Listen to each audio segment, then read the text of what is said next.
La domanda che voglio porre è questa: perché non sprofondiamo nel pavimento?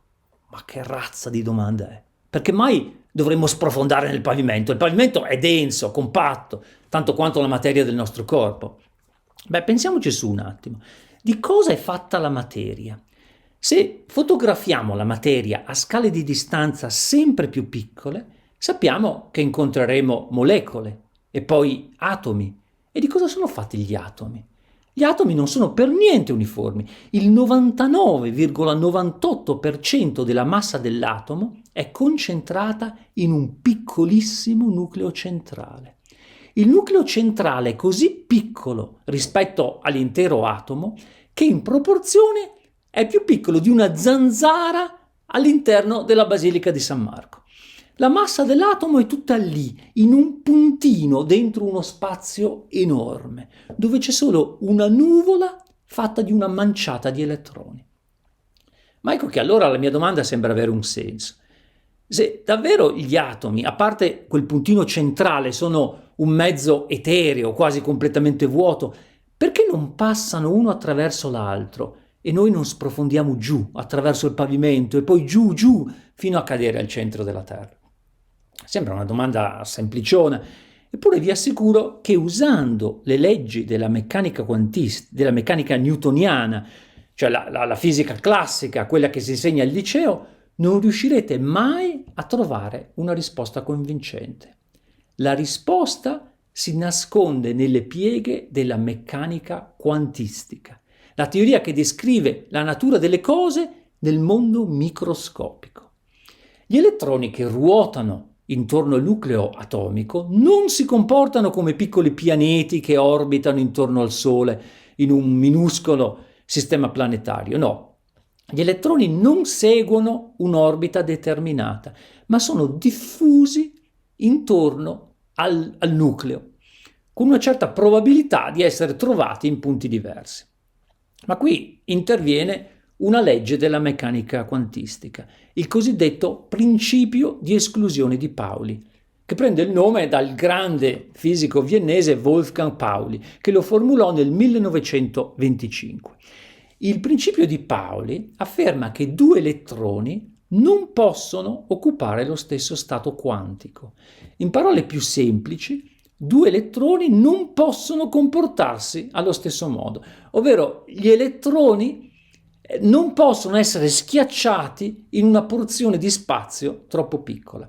Gli elettroni, seppur particelle elementari, occupano volume e resistono a tentativi di schiacciare la materia. L'esistenza di materia stabile, dunque, è una pura conseguenza del principio di esclusione di Pauli. Se non fosse per questo astruso principio della meccanica quantistica, ahimè, sprofonderemo tutti attraverso il pavimento. E non basta.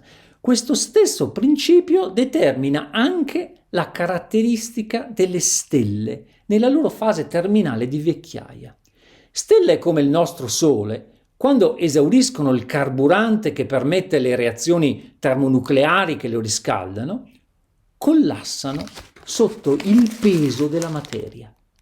A un certo punto però la forza gravitazionale che produce il collasso viene bilanciata proprio dalla capacità degli elettroni di resistere alla compressione. A tutti gli effetti gli elettroni esercitano una pressione che si oppone al collasso gravitazionale. Il risultato è una stella a bassissima luminosità, molto compatta, con una densità di massa circa 1.000.000 di volte maggiore di quelle dell'acqua.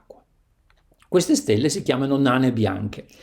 Però se la stella iniziale ha una massa maggiore di 1,4 volte la massa del Sole, allora neppure Pauli può reggere il peso della forza gravitazionale.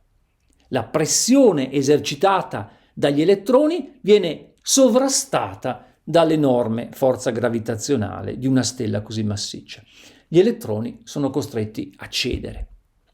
Anche se alla fine a fermare il collasso gravitazionale è ancora il principio di Pauli. Questa volta entrano in gioco delle particelle più pesanti, i neutroni, che esercitano la pressione necessaria per reggere il peso aggiuntivo della stella. Queste sono le cosiddette stelle di neutroni, che hanno una densità pazzesca. Una biglia di materiale estratto da una stella a neutroni peserebbe 200 milioni di tonnellate. Se poi la stella iniziale ha una massa superiore a 2 o 3 volte circa la massa solare, allora niente può fermare la gravità.